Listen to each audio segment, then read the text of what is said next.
তিনটি শিক্ষণীয় গল্প থেকে আপনারা শিক্ষা নিতে পারেন। প্রথম গল্পটি হলো বাবা গোসলে বা রান্নাঘরে আর ছেলে টিভি দেখছিল। এমন সময় দরজায় ঘন্টা বাজলো। ছেলে দৌড়ে গিয়ে দরজা খুলে দেখলো পাশের বাসার করিম সাহেব দাঁড়িয়ে। ছেলে কিছু বলার আগেই করিম সাহেব বললেন, আমি তোমাকে 500 টাকা দেব যদি তুমি 10 বার কান ধরে উঠবোস করো।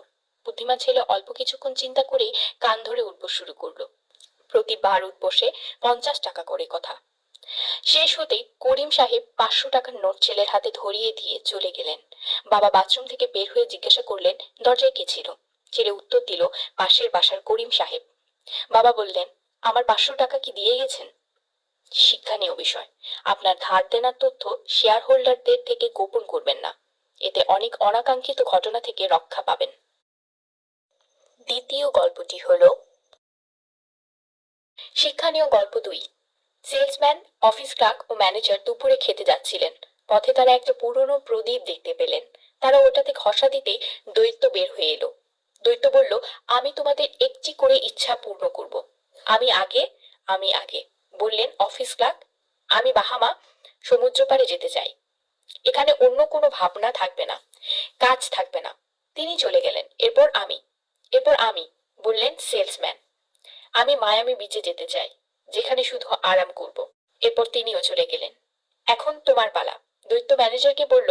ম্যানেজার বললেন, আমি ওই দুজনকে আমার অফিসে দেখতে চাই।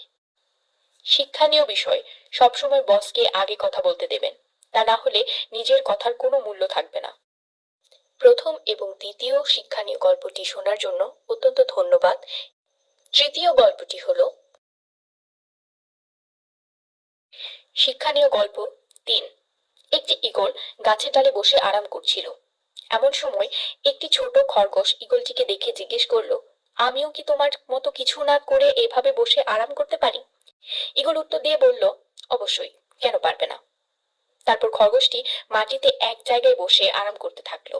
হঠাৎ একটি শিয়াল এসে হাজির আর লাফ দিয়ে খরগোশকে ধরে খেয়ে ফেললো। শিক্ষণীয় বিষয়, যদি কোনো কাজ না করে বসে বসে আরাম করতে চান, তাহলে আপনাকে অনেক উপরে থাকতে হবে।